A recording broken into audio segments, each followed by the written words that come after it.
there you are. Okay, this is the second BOBI podcast.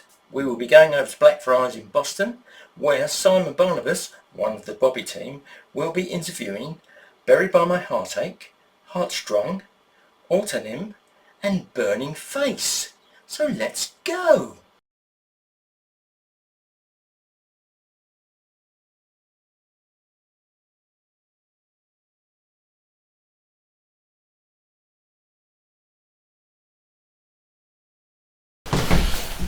Just recapping. I know you've got a exciting EP coming up.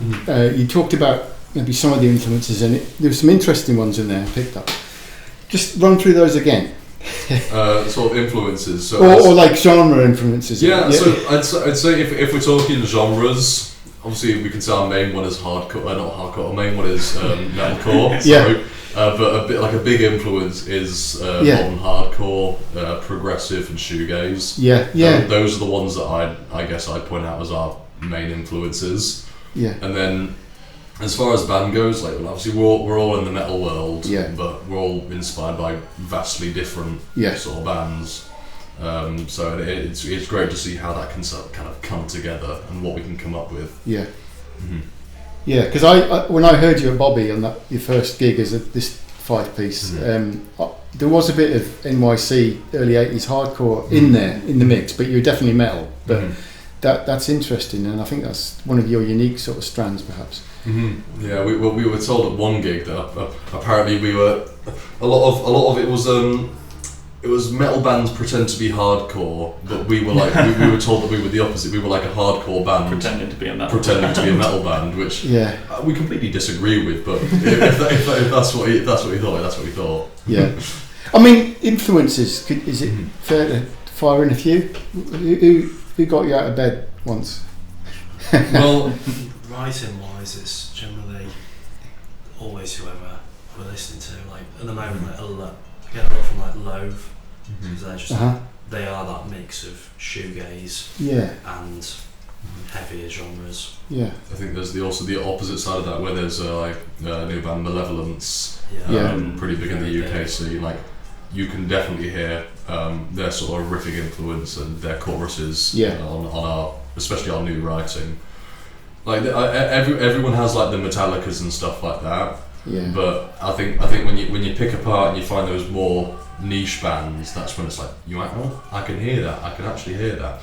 Because I'd say like my favourite band, like I said, like easily like Pantera. Yeah. I can easily say they're one of my favourite bands, but you don't hear it in my vocals. No, but it doesn't have to be that overt always, does it? It's just in the songcraft, isn't it? Yeah. I mean, where can people get your stuff to listen to buy?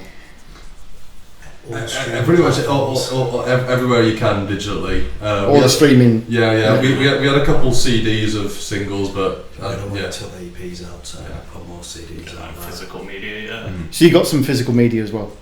Yeah. Oh, we will have more when the EP is done and out. We'll have a lot more. Bandcamp, you on there? Yeah, we're on literally everything. Yeah, okay. And. Okay, that's really interesting. What would you say would be the best advice you could give a band? You've come very far, very fast. So, what's the advice, guys? Keep writing. Keep writing music. I'd say. Don't settle with your first songs. No, I'd say. So shoot your darlings, yeah. Yeah. I'd say yes to everything. Everything you can, even if it's like. Oh, it's a long way away, or I've heard bad things. Just say yes to every gig opportunity you can. Yeah. Every time someone messages you, message back, start a conversation, start talking to as many people as possible. Do as much as you can, because in the beginning, it's just about output. It's just about volume, and when you've found yourself, I guess, defining yourself a little bit more. That's when you can start saying no and start thinking more about what opportunities you can take. But in the beginning, you've got to say yes to everything, because you don't quite know yourself as a group. I think a big thing, like so many people have said to us as well, is just like if you can act professional, people just start treating you like a professional. Yeah. So take everything seriously. Like when we realised that we have a following, when we realise that people actually show up to our gigs, that's when it was like, we're going to say no on this occasion for this gig. Why? Because, can't lie, without sounding rude, it's going to make us look bad. It's going to make us look really bad. But until that point, you've got to say yes to everything. Not everyone's going to, have that sort of, I guess, luxury of getting to say no as soon as we did. But that's just because we did so much to begin with. Yeah. Constantly. There was a new thing every single day. Whether it was I've written this or listen to this, gig opportunity here, recording here, whatever it was. We've had days in a row of driving to different towns and stuff for gigs. Yeah. Even small gigs, just when we say yes and we're doing it. Yeah. I'd also say as another point, which I think we've failed before with other bands, I think especially in my case, be mates. We're 5 lads, and we're eventually one day we're hoping to be sat in a crowded van with all our gear, like sleeping on the floor, smelling each other's farts, not waiting to the venue to shower or whatever it is, right? We're hoping to do that, so we're going to try and get along the best we can. Yeah. The previous bands that I've been a part of, it's not been like that. I've not felt like, lads, you fancy going out for a drink? Oh, there's a gig going on, do you want to go watch? So you guys socialise outside the band? Yeah. We are close friends. That's really good. Which it's quite unique. Actually. And it was it's nice because I've known these 3 since college, and then me and Sam sort of clicked very quickly. Yeah. And I don't know about you lot because I don't really know the other singers, but I feel like things clicked pretty quickly. Yeah. With the other singers, it was very disconnected. Like it was like us 4 were mates, and then it was like this other person was turning up for rehearsal and leaving. Yeah. That's kind of how like my previous experiences felt. Like I never felt like I was part of the group. I felt like I was just showing up to sing, So it's a big positive that we can all be friends. I love these lads to bits, and I wouldn't want to be in a band without them. That's quite a place to be, really. It's not automatic, is it?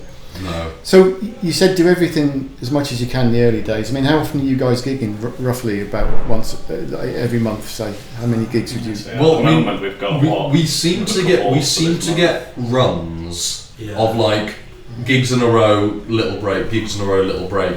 So right now we've got like a run of about 5 shows within 4 weeks, which is pretty good. But then again, before in April was pretty quiet. Yeah. And then from May to June, the end of June, that's 6 gigs. Yeah. So and then we've got a little break in July. Yeah. Actually, no, we got a gig in July. Yeah. And then we've got a nice run in August. Yeah. So before, whether it was like, a gig every month, 2 gigs a month. Yeah. It's now we get this run of momentum that we can take advantage of. Yeah. With either like music releases, new songs, anything like that, and I think it's a nice little habit to get into because we can really look forward to the gigs coming up. Because all we talk about when we're rehearsing and it's not for a gig, it's like I really want to play live again, man. I really want to play live. Tell us about some of your gigs. Obviously tonight you're playing at the Blackfriars Theatre in Boston for the BOBI Boston Original Bands Initiative. But after today, what's next? Maybe give us the next 3 or 4. Yeah, so next Saturday is Leicester at the Metal Monocle. That's a Rock Foundry. Saturday the 14th, isn't it? June, following week we've got, what is it? So it's Nottingham. Which venue is it? Angel Microbrewery. What date's that? Do you remember? That's the 21st of June. Brilliant. And then we've got a Lincoln headliner, hometown headliner, Sunday the 6th of July. Yeah. Awesome. And then in August we've got some pretty big. Where's that headline of it? Did you mention it? That's the Jolly Brewer. Jolly Brewer, yeah. Yeah, and then August we've got some pretty big gigs coming up. So hopefully, this one's not been announced, so I won't go and say that one. But you got a big one coming up. Let's just say Lincoln Locals. It's a place that people you want to be because big names play there. Okay. We're not talking the Aikido then, are we? No. Come a bit further from Aikido. As much as that is an awesome place. Let's just say you can fit a few hundred more people in this. Okay. Wow. I think I know what it is, guys, but I'm not going to spoil it. So it's not been announced yet. No, cool. So, but yeah. Okay. Mm-hmm. And have you got a plan for any kind of tour of Britain or Europe or anywhere further?